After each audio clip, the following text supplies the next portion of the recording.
अरुण को माइक दे रहा हूं। राम जी का एक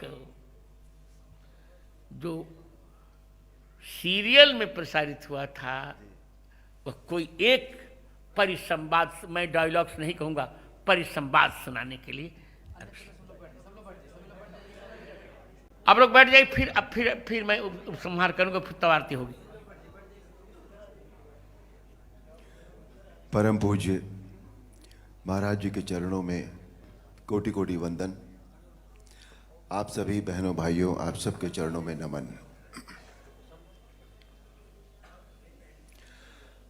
आज मेरी बरसों की इच्छा पूरी हुई है, महाराज जी के दर्शन करके, उनका आशीर्वाद प्राप्त करके। जिस स्नेह के साथ उन्होंने मुझे अपने गले लगाया और उसमें जो भाव था, जो मुझे महसूस हुआ, वो या तो मां लगाती थी या महाराज जी ने लगाया है।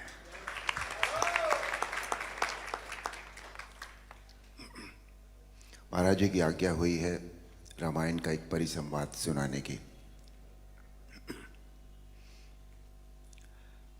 एक प्रसंग है जो हमारी रामायण थी उसमें, कि रावण जब पहली बार भगवान राम के सामने युद्ध क्षेत्र में आते हैं तो उनका सामना सभी से होता है। पहले हनुमान से भी होता है, सुग्रीव से भी होता है, सभी लोगों से होता है, पर कोई भी रावण को कुछ कर नहीं सका था क्योंकि इतने वरदान थे उनके पास।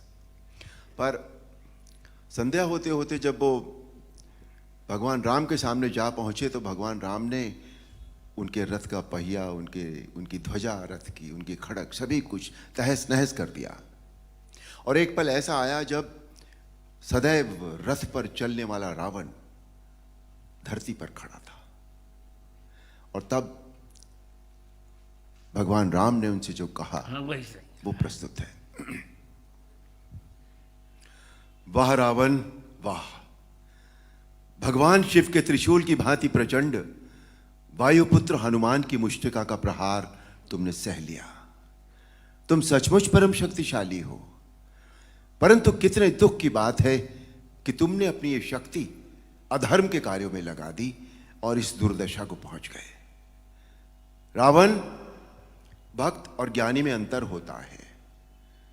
भक्त चाहे मूर्ख हो परंतु हृदय का सच्चा और मन का सरल होता है, परंतु ज्ञानी तुम जैसा दुष्ट भी हो सकता है, जिसे स्वर्ण अलंका के राज सिंहासन पर बैठकर भी जीवन की अपूर्णता का कांटा चुभ रहा है। तुम्हारे जीवन में इस समय अशांति, चिंता और तड़प के अतिरिक्त और कुछ भी नहीं है। तुम्हारे जैसे हर दुराचारी को एक समय इस बात का आभास हो जाता है कि उसका अंत समय निकट आ गया है, और तब वो एक घायल सांप की भांति अपनी सुरक्षा के बिल ढूंढता फिरता है, लेकिन उसे कहीं सुरक्षा नहीं मिलती। वही अवस्था इस समय तुम्हारी है। तुम्हारे पाप कर्मों के विष के प्रभाव ने तुम्हारे मन की शांति को जला दिया है, और तुम उस पाप के विषैले कांटे की चुभन को छुपाने के लिए ऊंची ऊंची आवाज में बड़ी बड़ी डींगे मार रहे हो, जिन्हें तुम्हारा अपना मन भी सच नहीं मानता। रावण, इसी का नाम है दुर्दशा। रावण, युद्ध जीतने के लिए धर्म और आध्यात्मिक शक्ति की आवश्यकता होती है। पाश्विक बल और अस्त्र शस्त्रों की गिनती से युद्ध नहीं जीते जाते। तुमने एक समय लक्ष्मण से कहा था कि तुम्हारे यहां कोई नीति, न धर्म की नीति होती है न युद्ध की नीति होती है, परंतु हमारे यहां युद्ध का भी एक धर्म होता है। हम निहत्थे शस्त्रहीन शत्रु पर कभी वार नहीं करते। यह है रघुवंशों की वीरता।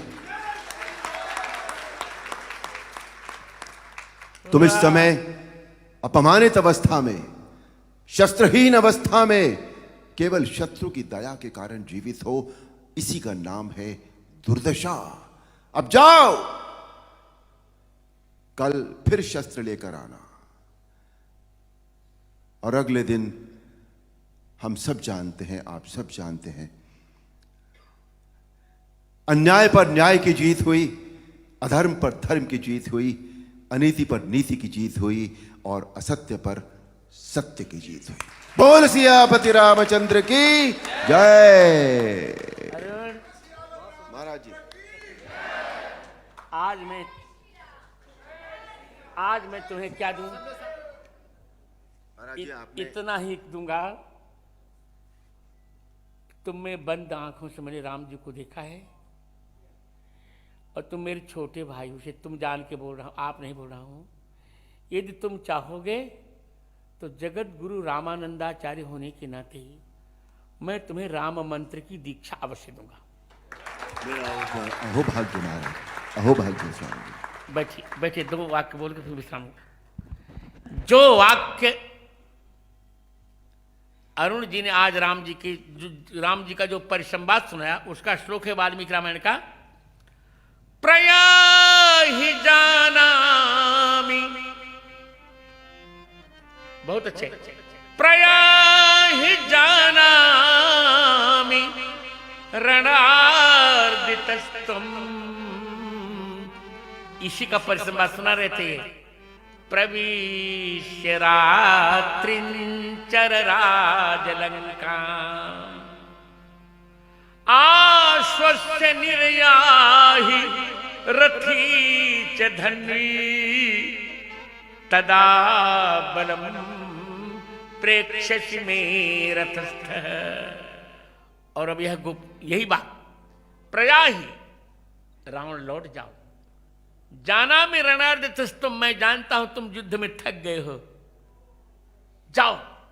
प्रविश्य, हे रात्रिंचर राज, राक्षस राज, लंका में प्रवेश करके आश्वस्त, थोड़ा विश्राम करके, रथ लेकर, धनुष लेकर फिर युद्ध में आओ, और फिर मेरा बल रणांगण में देख लेना। मुझे यह कहने में बहुत हर्ष हो रहा है कि यह परिसंवाद मैंने ही रामानंद सागर को लिखवाया था।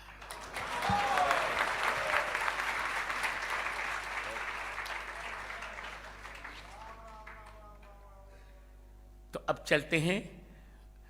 मैं अपेक्षा करूंगा कि